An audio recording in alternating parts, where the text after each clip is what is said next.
Hello and welcome to Hello News USA.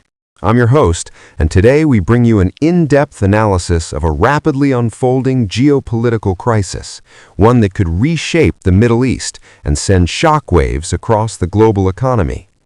Before we begin, don't forget to like this video, subscribe to Hello News USA, and turn on notifications so you never miss an important update. Why Israel may move first in the Iran-US crisis. The growing confrontation between Iran and the United States is often presented as a simple choice. Washington strikes or holds back, and Tehran retaliates or absorbs the pressure. But this framing is deeply misleading. If escalation occurs, it is unlikely to begin as a traditional direct war between states.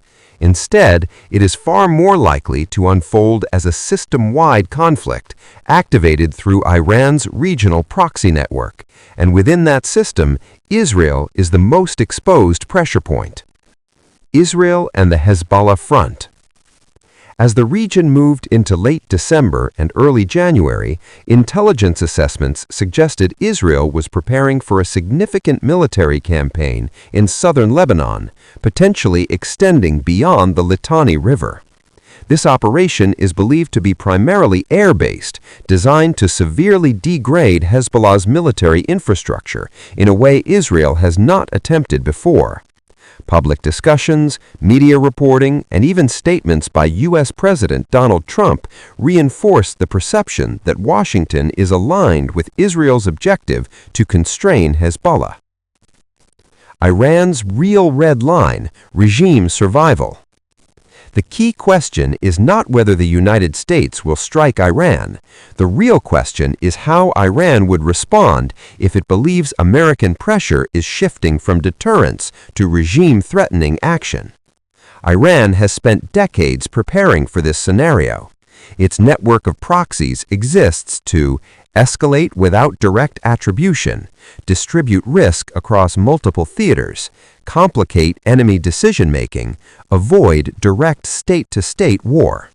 When regime survival comes into question, this network becomes not optional but essential. Internal unrest changes everything. At the same time, Iran has been facing large-scale internal protests, increasingly hostile toward the regime. U.S. messaging escalated in parallel, with warnings that continued violence against Iranian citizens could lead to American involvement or support for internal pressure. Whether or not these protests truly threaten regime collapse is secondary. What matters is perception inside Iranian leadership, and that perception appears to have shifted. The convergence of internal unrest and external pressure introduces regime survival logic into every Iranian strategic calculation. Iran's proxy system explained. At the center of Iran's architecture stands Hezbollah, its most powerful proxy and primary deterrent against Israel. Iraqi militias pressure U.S. forces and logistics. The Houthis threaten global shipping and energy routes. Hezbollah anchors Iran's deterrence posture against Israel. Iran itself remains the asset Tehran will protect above all others, even if that means sacrificing its proxies. The energy factor. A critical background factor is energy security. The partial reintegration of Venezuelan oil into global markets through U.S.-authorized licenses is assessed as a strategic move to increase supply flexibility ahead of potential Middle East instability. This matters because Iran's most powerful leverage point is energy disruption. Roughly 20 million barrels of oil per day, about 1/5 of global consumption, pass through the Strait of Hormuz. Even partial disruption could trigger global economic shockwaves. Why Iran is unlikely to strike Israel first. Despite its threats, Iran gains little from a direct first strike on Israel.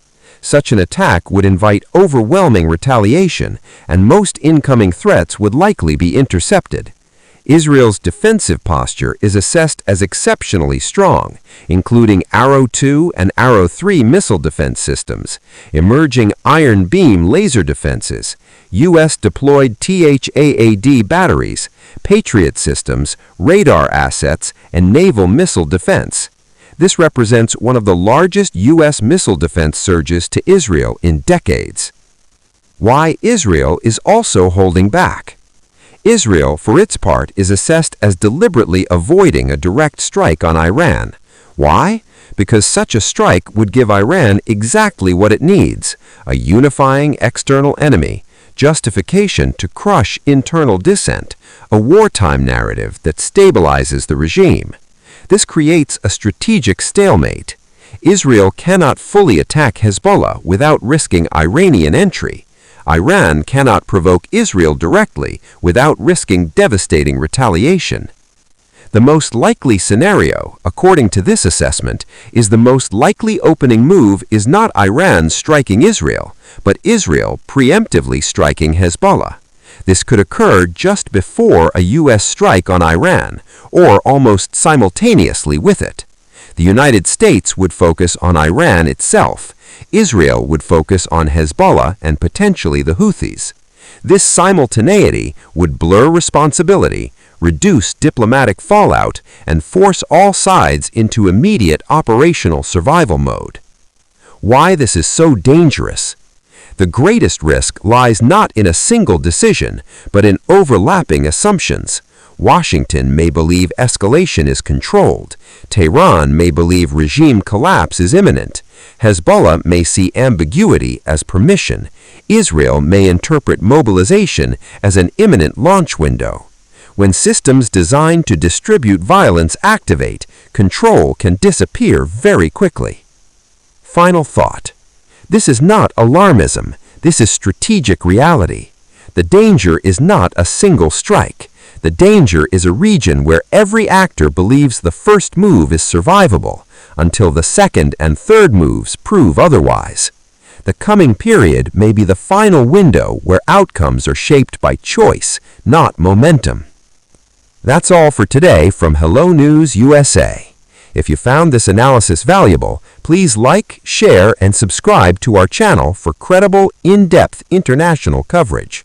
I'm your host, and we'll see you in the next update.